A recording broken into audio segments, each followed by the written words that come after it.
We call them cowards. We call them weak. We call them people who just don't love themselves enough. But here's the contradiction: a gazelle stuck in a lion's jaw doesn't stay because she lacks self-esteem. She stays because she's already inside the jaw. Visual: a gazelle frozen mid-stride, half in a lion's mouth. The image blurs into a human silhouette standing at a door, hand on the handle. Not opening it. The real reason people stay in bad situations isn't fear of the bad. It's fear of the gap. The gap between leaving and landing. Your brain doesn't process a bad job, a bad relationship, or a bad city as a problem to solve. It processes it as a known territory. Known pain has a map. Unknown relief has no map. Visual: a topographical map of a familiar landscape, all roads labeled. Then a blank white void stretching infinitely. This is the hidden mechanism: the brain values predictability over pleasure. It's called the status quo bias, but that's a sterile name for a brutal truth. Your neural wiring treats the unknown as a predator. When you consider leaving, your amygdala doesn't calculate a better future. It calculates survival probability. The devil you know has a statistical track record. The angel you don't is a statistical blank. So you stay. Not because you're stupid. Because your brain is running an ancient algorithm designed for a world without apartments, leases, or exit strategies. Visual: a caveman staring at two cave entrances. One has scratch marks from a bear. The other has no marks at all. He walks into the scratched one. Here's the uncomfortable truth: most bad situations are not emergencies. They are slow decays. A marriage that sours over years. A job that drains you by the quarter. A city that shrinks your soul by the season. Emergency pain triggers action. Slow decay triggers adaptation. Your brain recalibrates. It lowers the threshold for what feels normal. Visual: a frog in a pot of water. The temperature rises 1 degree at a time. The frog never jumps. The water boils. Psychologists call this hedonic adaptation. You adapt to winning the lottery. You also adapt to losing everything. The baseline shifts. A life that would have horrified you 5 years ago now feels like Tuesday. And Tuesday is predictable. Tuesday has a routine. Tuesday doesn't require you to pack your entire existence into boxes and face the void. Visual: a calendar. Every day is labeled Tuesday. The dates change, the page never flips to Wednesday. But there's a deeper layer. A darker mechanism. It's not just fear. It's identity. You don't just occupy a bad situation. You merge with it. The bad job becomes part of your resume. The bad relationship becomes part of your history. The bad city becomes part of your accent. Leaving isn't a change of address. It's a self-surgery. You have to cut off a piece of who you are. Visual: a person looking in a mirror. Their reflection holds a pair of scissors. The reflection cuts its own arm off. The person doesn't bleed. They just look emptier. This is why people stay until something else breaks.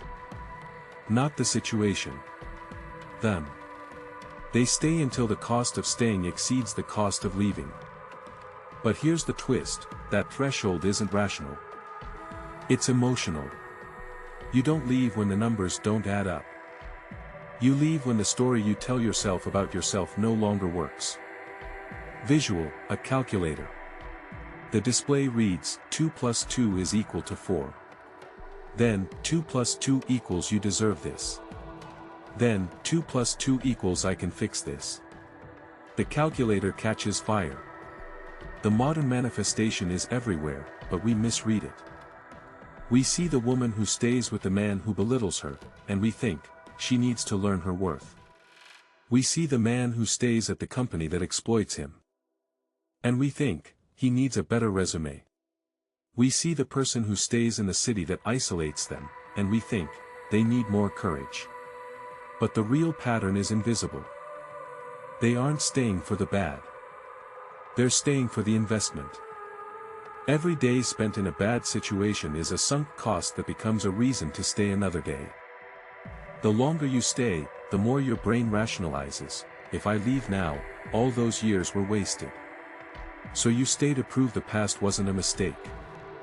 You become a curator of your own prison. Visual, a person building a wall brick by brick. Each brick has a date stamped on it. The wall is tall. They are inside it. They are also the architect. There's a neurological signature for this state. Scans show that when people consider leaving a long-term bad situation, the same brain regions light up as when they consider physical pain. The dorsolateral prefrontal cortex goes quiet. The insula activates. The body literally prepares to feel hurt. Leaving isn't a decision. It's a trauma simulation. Visual, a brain scan. A small red dot grows into a spreading fire. The fire has the shape of a question mark. And here's where the pattern gets strange. The people who finally leave don't do it through a sudden burst of strength. They do it through a collapse of meaning. Something small breaks. A dish left in the sink. A typo in an email. A song on the radio. The story suddenly stops making sense. The prison wall has one weak brick, and they push, and the whole structure crumbles. Visual, a tower of Jenga blocks. A child pulls one block from the bottom. The tower doesn't fall immediately. It wobbles. Then a bird lands on top. The tower collapses. The twist is this: the real reason people stay in bad situations isn't that they're broken. It's that they're honest. They know that leaving doesn't solve the problem. It just changes the problem. The bad job had predictable misery. The freedom after leaving has unpredictable terror. They're not choosing misery over happiness. They're choosing a known misery over an unknown one. Visual, two doors. One has a label, "This room is on fire," but you know the fire. The other has no label. A person stands between them, reading the label over and over. So what finally breaks the pattern? Not advice. Not a pep talk. Not a list of reasons to leave. What breaks the pattern is a single question that the brain cannot answer: what am I protecting by staying?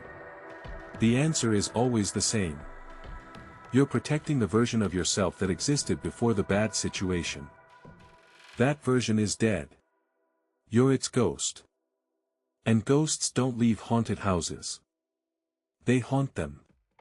Visual, a person walking through an empty house. Every room has a mirror. In each mirror, they look younger. The last mirror shows them as a child. They reach out. The child does not reach back. The reflection is this: people don't stay in bad situations. They stay in familiar ones. And familiarity is a drug that makes any poison taste like water. The most dangerous thing you can drink is something you've already swallowed 1,000 times.